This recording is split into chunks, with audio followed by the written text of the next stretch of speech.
What's going on, guys? So it is this beautiful Saturday. As you can see, work never stops. I try to stay off my phone when I get in the gym. And I love, as much as I love talking to all you guys, my clients and everything, sometimes it gets overwhelming. Sometimes it gets pretty tiring. Saturdays are kind of my heaviest days. Pretty drained. You know, people say the holidays are supposed to be for relaxation, recuperation. But honestly, I kind of feel really tired today. Yesterday I had a really solid session, push session here. Making a ton of progress. But with that comes like that tiredness, I'm like sleepy all the time, as much as I just want to lay down on the couch, there's a bunch of stuff I have to do all the time, but hey, we're here nonetheless. So it's going to be a really solid session today, kind of changing up the vibe of the video. What I did today was compile a bunch of questions that have been just sitting in my DMs from various individuals. I just want to get to those and just have you guys get to know me better, get a deeper insight on like the way I think and my mindset, things like that. I know last video, if you guys watched it already, is I've said a lot of stuff, kind of just letting off my chest and just letting you guys know more about how I view things and what I am like, how my outlook on things. Just keep it real and raw. But yeah, we'll get to it today with a nice pull session. Pull day variation B, so movements will be different than last time. Excited to get to it and just answer some questions and we'll go about it. Let's get it. I usually was starting with kind of a horizontal single arm pull, but after kind of this last week's check-ins and looking at my development, getting a lot of good thickness, my lats, mid-back, but upper back needs more, so we shift this movement back in there. Wasn't there for a long time, but I wanted to see what horizontal pulling can do for me. But now we're just gonna go more angled and just hit that upper back, really get that, round out that complete back look, upper back density.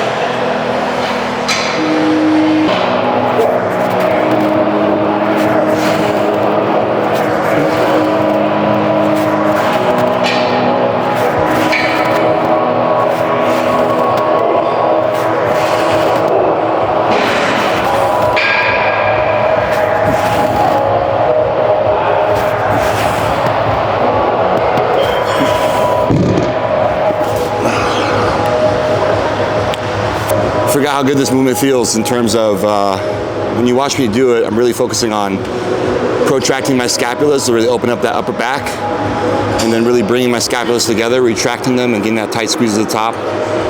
Again, really helps bring in that upper back detail, separation, thickness.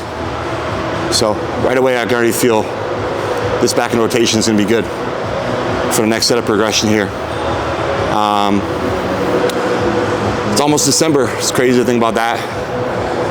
Still hovering around a pretty good body weight. With the holidays and everything, I'm probably around like 237, 238. Food did go up. Base food did go up. But yeah, off-season is still going good. Conditioning's going really good.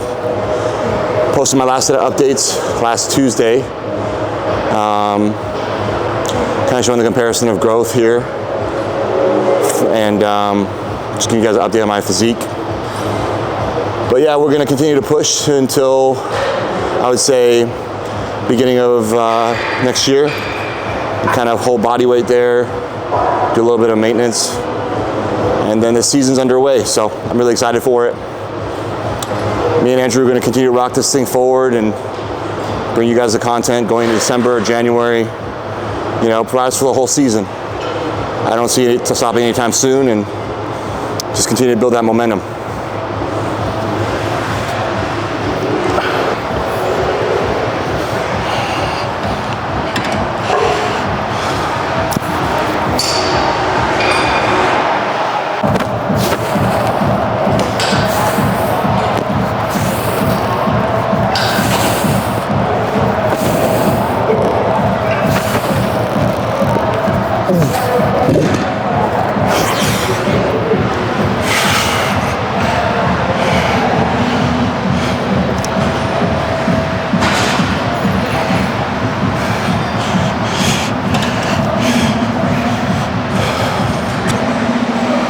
before that first working set. Question number 1. How did you get your start in bodybuilding, and when did you know you could be something in this sport? I get this question a lot, and that's why I put it at number 1. How did I get my start in bodybuilding? So I was an athlete all my life. So I swam competitively since like a young age. Started swimming around like 4 or 5 years old. Started really competing when I was like 6, 7, 8, all the way up to my teenage years. Then I got into water polo, which I became really good at, competitive at. I played both sports collegiately after high school, all throughout middle school, high school, college. Unfortunately, I did get hurt. You know, everything that I know now, had I applied it back then, obviously hindsight is 20/20. Like the nutrition, the recovery, everything, I probably wouldn't have gotten hurt, but it's because I wasn't truly living the athlete lifestyle demands of where I was at. Because, you know, Division I athletics is no joke. And I just wasn't mentally there. I wasn't mature enough to handle that position. And I feel like a lot of athletes, a lot of younger kids, I see that all the time. But yeah, so I was an athlete all my life. I got hurt, kind of lost my identity, lost my purpose. And then I got into the gym. And I think the gym really saved me, not just bodybuilding, but the gym. So I took an interest in the human body and training and nutrition, because I went from being like an athlete, eating whatever he wanted, kind of maintaining this like good shape. You know, I wasn't shredded, I wasn't big by any means. I had that kind of like lean swimmer body. But I lost that when I got hurt. So I went to depression. And then from there, I found the gym. Got in the gym, I started taking more control of my life and my energy and, you know, how I was going about things. Then I started to get really interested in training and nutrition, realizing, hey, it's not just about going to the gym, you know, it's like what you're doing in the gym. Fast forward, it's all good, it's all good. So, you're holding in that cough? You were holding it so hard. Get it out, get it out, get it out. Yeah, I was like trying to hold it the whole time. It's all good. Okay, so fast forward, I got really into the gym, I got really into training and nutrition, and I realized, you know, I wasn't really making that much progress that I could. And, you know, kind of my college degree, everything, I was first doing like computer science, engineering, stuff like that. Wasn't really taking interest into that, and then I kind of found kinesiology. So I found exercise science, I found nutrition, and I got really into that. I got really hooked onto that because all the knowledge I was learning in school, I was able to apply it here in the gym, and I started seeing myself change rapidly. So when that happened, you know, I just got really into that, like taking control of my life back, taking control of my health, my body, and I started to see results. And then fast forward more than that, then I finally, you know, had a girlfriend at the time, and she was very encouraging. She's like, you know, you're going to the gym a lot. Why don't you try this like competition thing? And we found out about men's physique. I started doing a couple shows in 2017. That was my first year really into competing. I was training before then, but not super seriously, not like a bodybuilder or anything. I didn't really get my start in bodybuilding until 2017. And then from there, you know, the rest is history. I did a bunch of shows, say 3 shows, and then a national show in 2017. Got my butt handed to me, learned a lot. Then 2018, I really took it to another level. I learned everything I could from 2017, applied it, and I got my pro card in men's physique in 2018. So it was about an 18-month endeavor from amateur to pro, which is very quick in the grand scheme of things now I look back of it. Was I really ready to be a pro that quickly? No. I would say I was an amateur with a pro title, but it was through that I was able to really kind of build myself, learn, and be more invested into the sport and the process. Second part of the question, how did I know I was going to make it in the sport? I never really knew, to be honest. Even getting the pro card, I never really knew because I didn't know like how far I could take this. I still don't know, right? I'm still in that process. I'm still in that journey, really finding how far I can take this. And that's what keeps me coming back year after year, season after season. And that's what's continuously pushing me. To many of you out there, I might have made it now where I'm able to train and do this as a living. And I'm very blessed and fortunate. I say that every day, and I thank God for all the blessings and all the opportunity. But have I made it? I don't think so. Maybe some people, I say that with all humility, because some people will look at my accolades, pro wins, Olympias, and say, wow, you made it. But once you get to those mountaintops, you start to see the really big picture, and I want to keep going higher and see how far I can take this, because, God gave me potential and this body and everything, and I want to see how far I can go.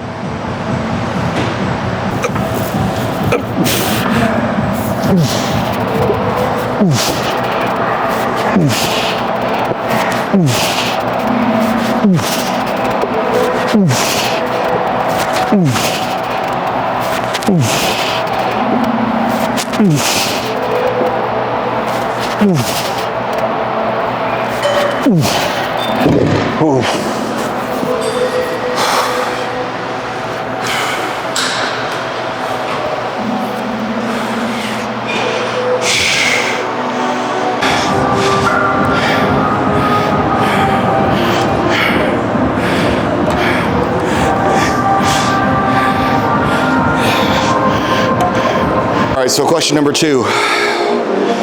What do I like the most about off-season, and what do I like the least?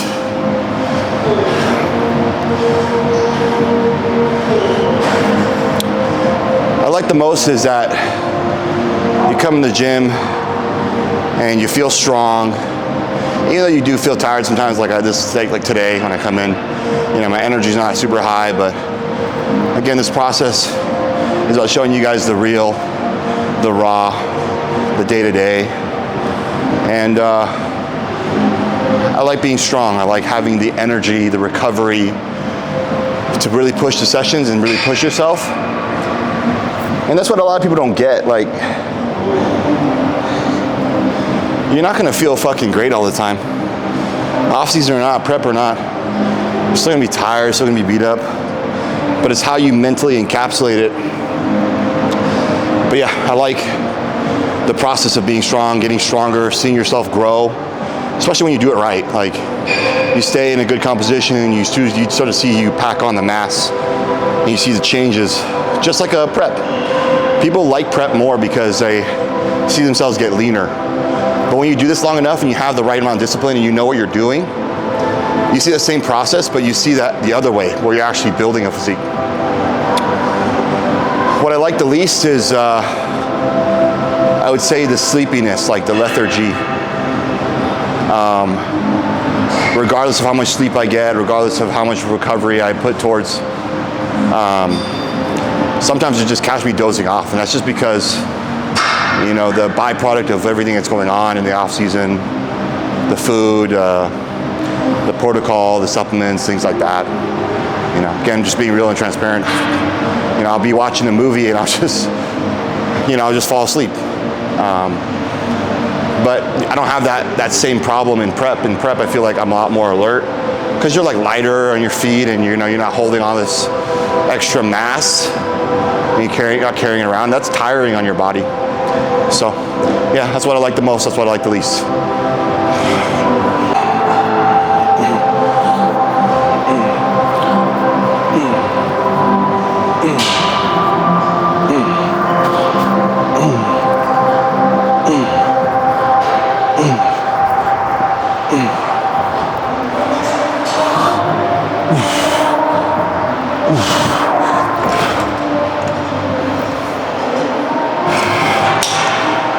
Probably maybe my favorite pull-down machine ever, honestly. NewTech really did it right with this one. You feel it so much in the lats, like.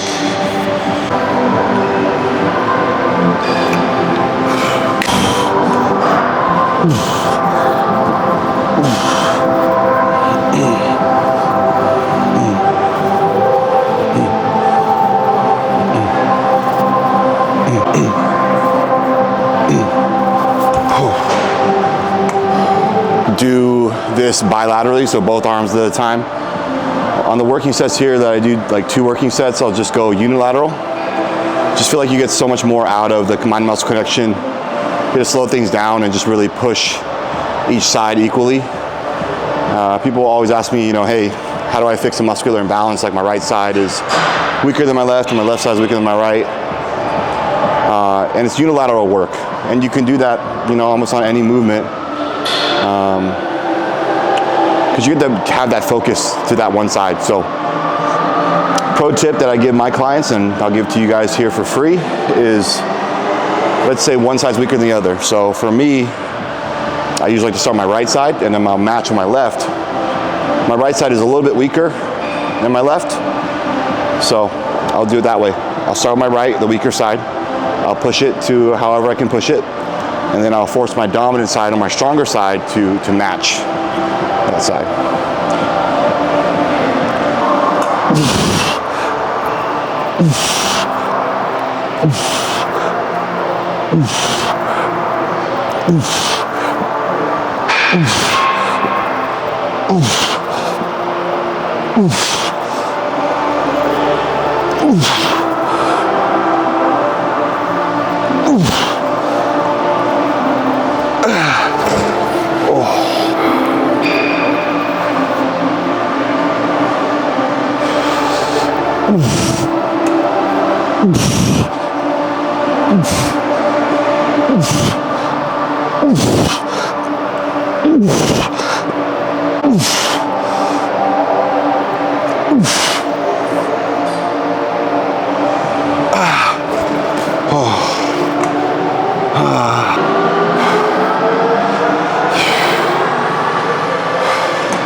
Do I like off-season or prep more, and why?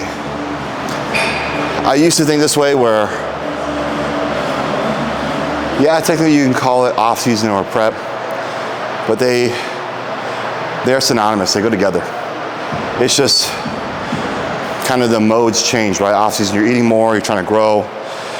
Prep is you kind of have a deadline, a timetable to hit for shows and show dates.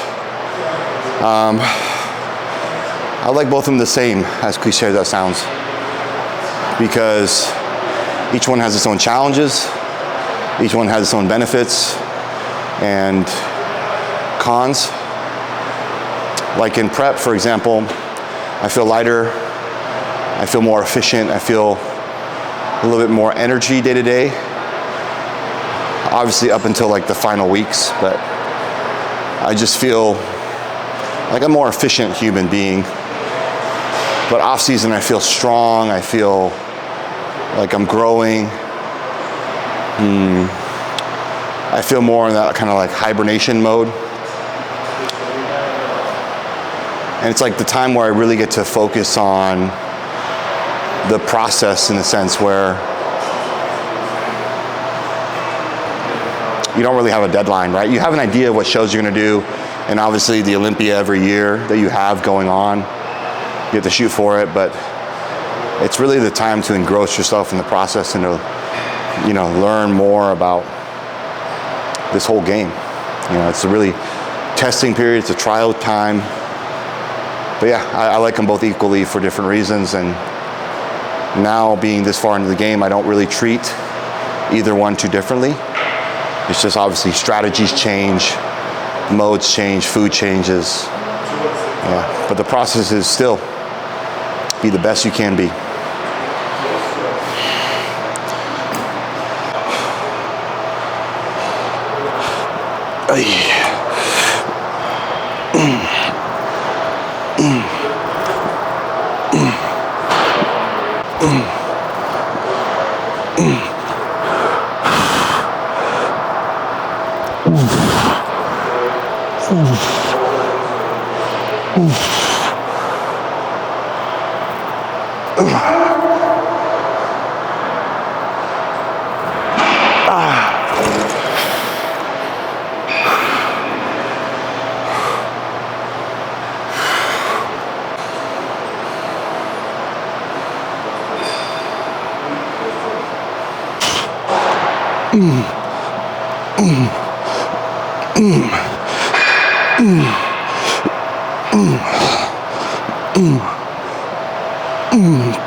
All right, so question number 4.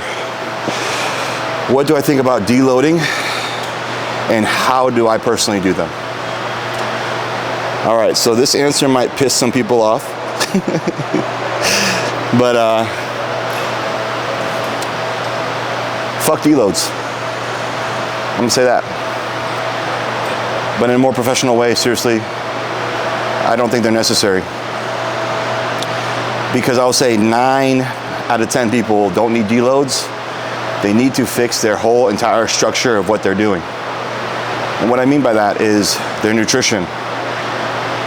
High likelihood they're not eating enough, not eating right things, not doing enough to recover. It's not about what you're training, it's not about how you're training, it's not about how much you're training. It's what you're doing to recover from that training. So when I look at I just had a consultation about this. The individual that came to me was going through like a 12-week block of training and wanted to consult me about a deload, whether they should program one in for week 13 coming up or not.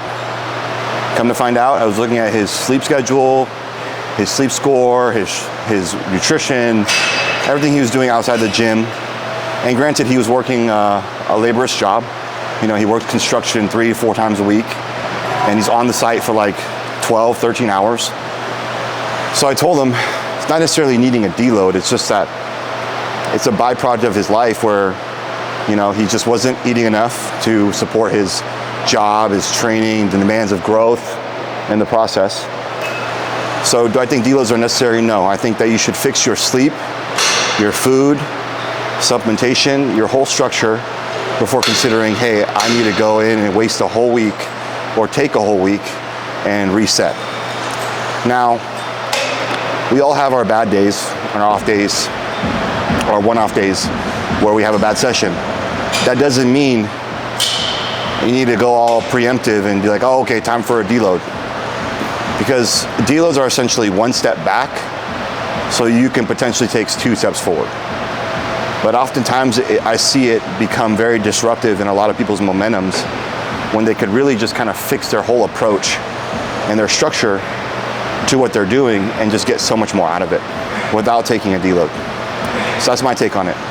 And that's my approach when I coach clients, is that I ensure that all statutes of their process is fixed and addressed first before saying, hey, let's pull back and let's take a deload, right?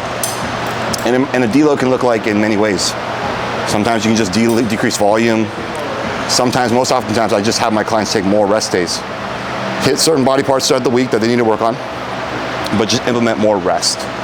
Because again, it goes on the premise, it's not how much you can do, it's how much you can recover from and what's supporting that training, what's supporting that growth, what's supporting your goals. And most often people don't know how to set that up properly.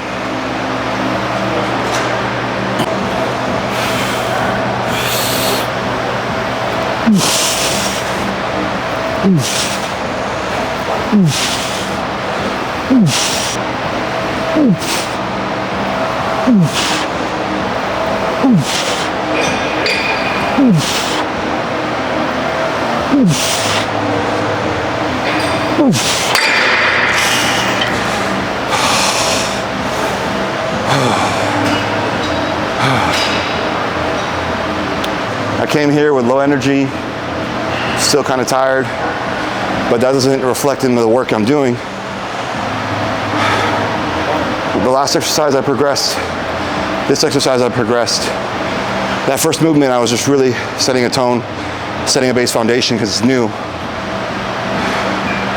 But I'm not giving myself an excuse. I'm here to make every session count, regardless of how I feel. Because emotions aside, winning and progress doesn't care about how you feel.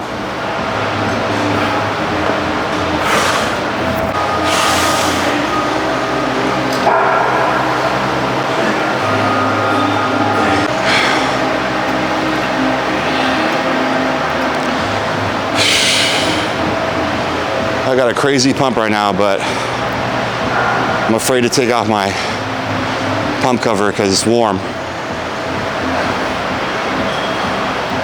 I hate being cold while I train. It's like the worst. Maybe in a little bit.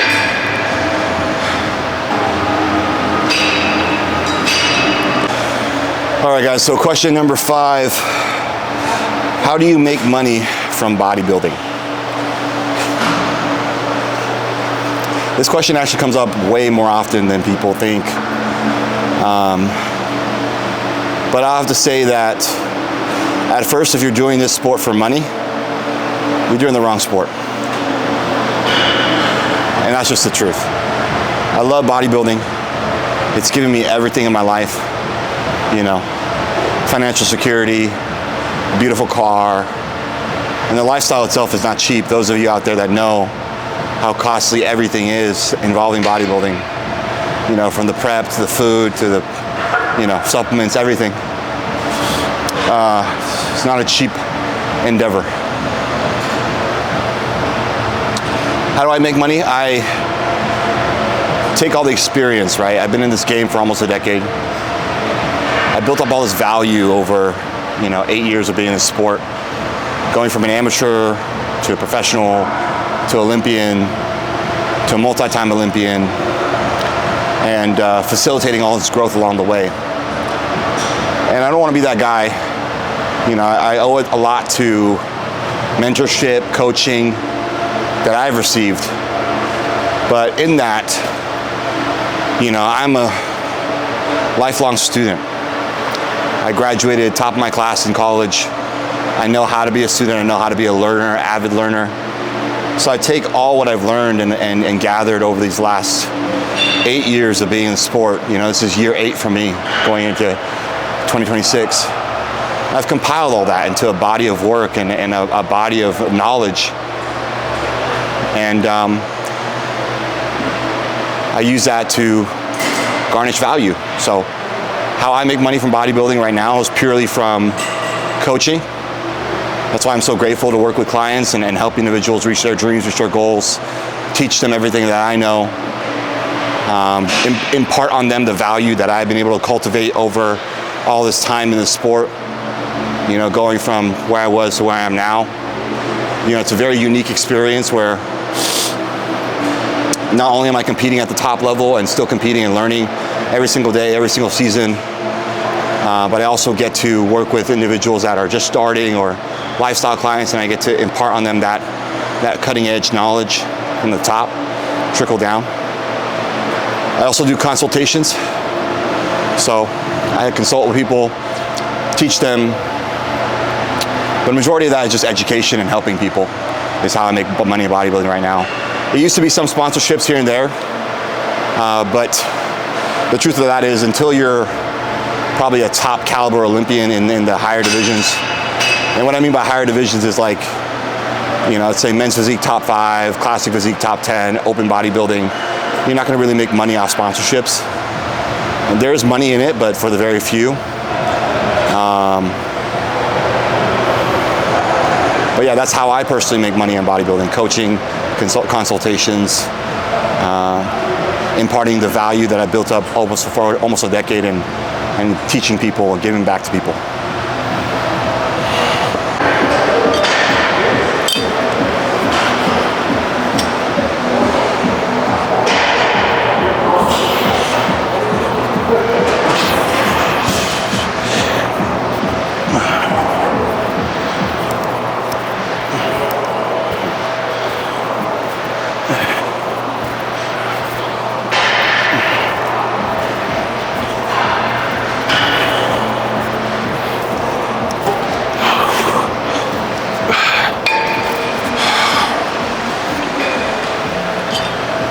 right, so next question, where do I see myself in 3 to 5 years in this sport? I actually love this question because I'm all about vision, I'm all about perspective and having those dreams, man. So where do I see myself? I want to be a multi-time Olympian in classic physique.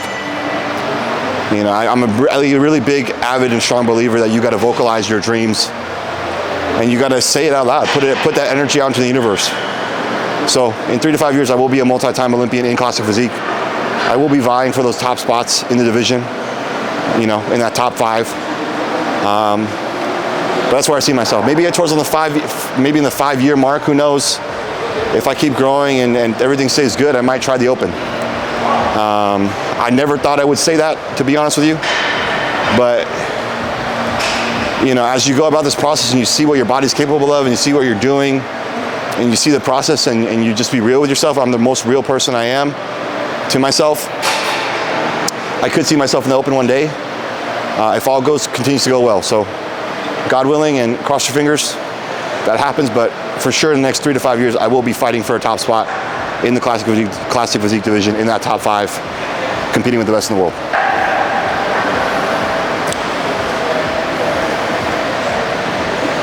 Another great question here. What is one thing I would tell myself as an amateur with all that I know as of right now? There's so many things I would tell myself back then, but the one thing I would tell myself is be more consistent. I can't tell you guys enough, clients included, all the young guys that I coach, consistency will separate you from your past self, but from also others around you. It is a superpower that people undervalue so much. And consistency doesn't look like perfect days strung together, no.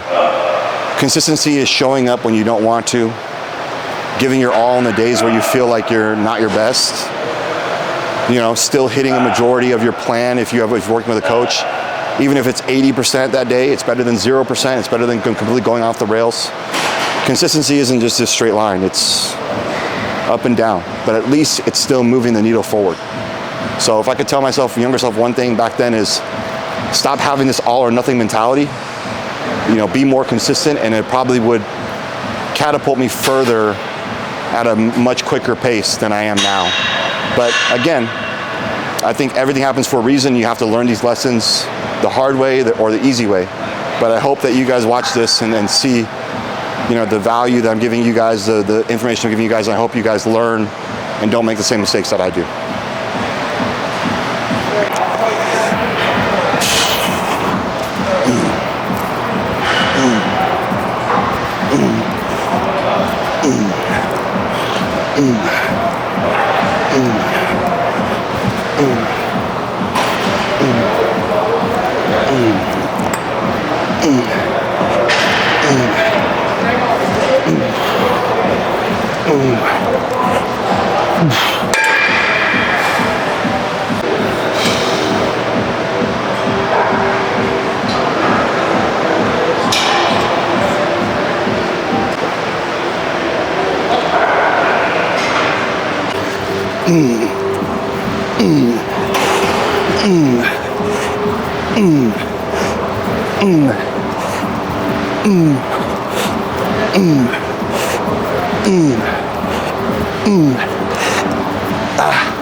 All right, so let's end this off with a banger of a question.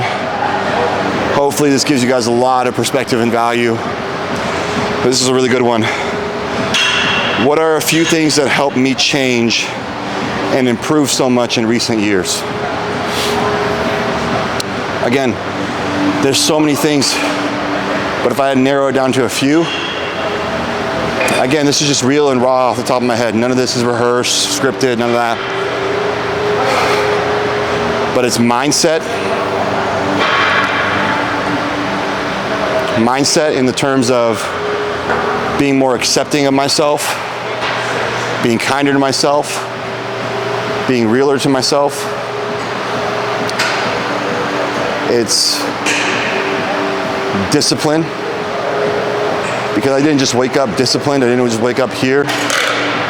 It's literally a cultivation of just time, effort, and repeated mistakes after mistakes but correcting those mistakes and learning from them.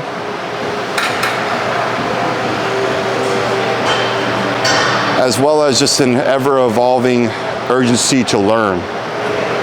You know, with so much knowledge now coming with AI and studies and everything, it's just always having this sense of curiosity with the sport. That's why I don't understand like individuals that just get so caught up on one like type of dogmatic belief. You know, even at this level and where I'm at now, I'm still constantly learning, still constantly trying to evolve my understanding of what I'm doing. So, yeah, mindset, be kinder, more accepting of myself, being more real with myself in terms of what I really want to pursue and do. Discipline, because you can always be more disciplined. It's going to take time. It's going to take a lot of failures, a lot of mistakes, a lot of resentment. But you are not your mistakes, you're not your wins, you know, and you're not as bad as you think you are. So give yourself that grace to be able to learn and open yourself up to the process. And in turn, that will reward you with discipline and consistency. And then stop thinking you know it all. Don't. Be open to learning. Be open to challenging your own thoughts and beliefs, and I guarantee you'll get so much out of that in and of itself. So, before I go, let's see what the pump looks like, and then call it a session, call it a day.